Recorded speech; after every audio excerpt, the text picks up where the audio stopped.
Safety and trust, the future of the railroad industry in the US. I'm here with Joe Hinrichs, President and CEO of CSX. Welcome, Joe. Thank you for joining us. Thanks for having me. Appreciate it.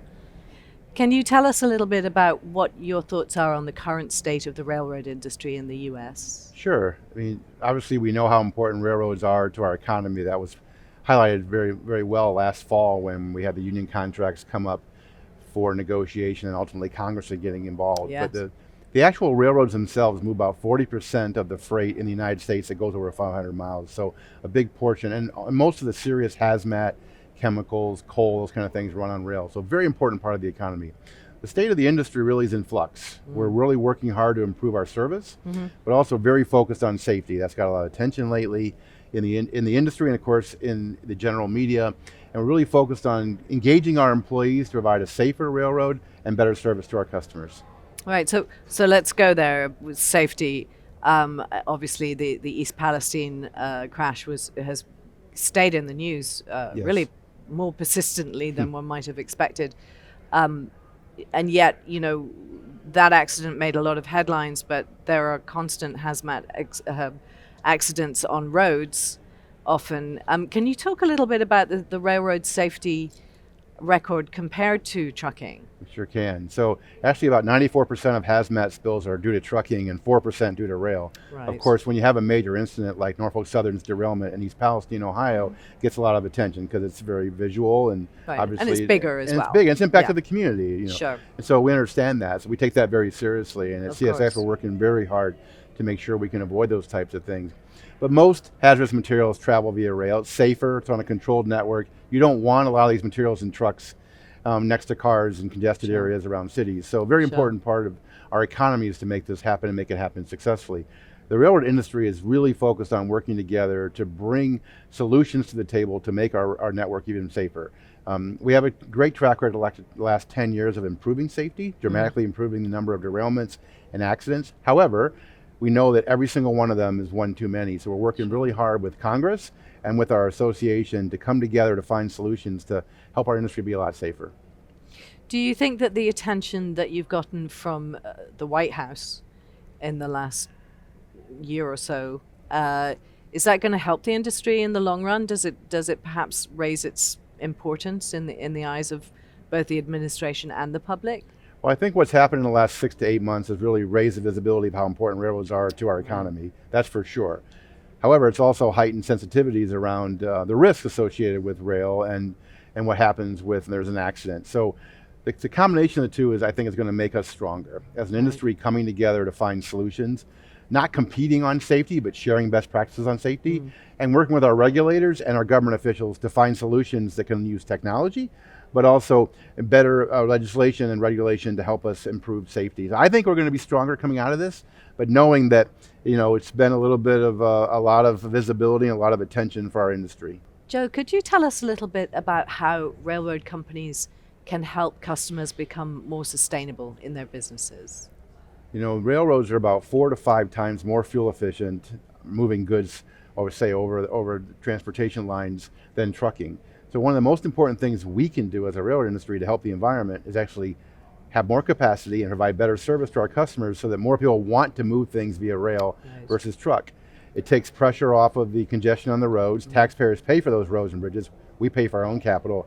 But importantly, you get that emission savings. It's very real and easily to demonstrate. So a lot of companies are coming to us saying, how can you help us with our ESG initiatives? And we're saying, move more on rail, and you can take credit for that because it's real. Yes. But we have to be, not only have the capacity to serve, but provide better, more reliable, predictable service so customers feel confident they can move via rail versus truck. Because if I'm moving a container of goods across the country, I think there's still very much the perception, at least, that rail is very slow. It is slower than trucking for sure. Right. However, we can be a lot better. At CSX, we had our best ever levels of customer service in the first quarter.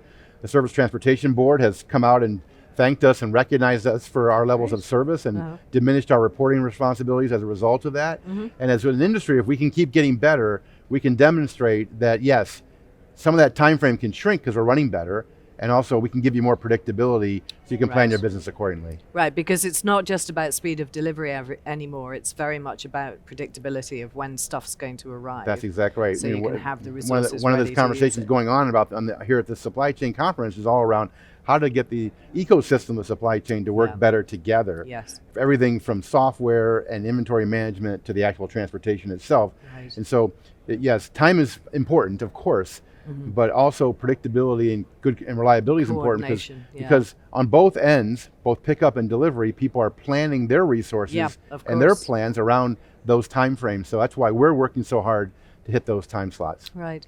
I'd like to talk a little bit about the difference between Europe and America in this regard, because I mean, it's interesting that Europe is some degree somewhat ahead in terms of ESG pursuit of goals for businesses, and their rail systems are generally somewhat faster and more efficient than American railways typically have been.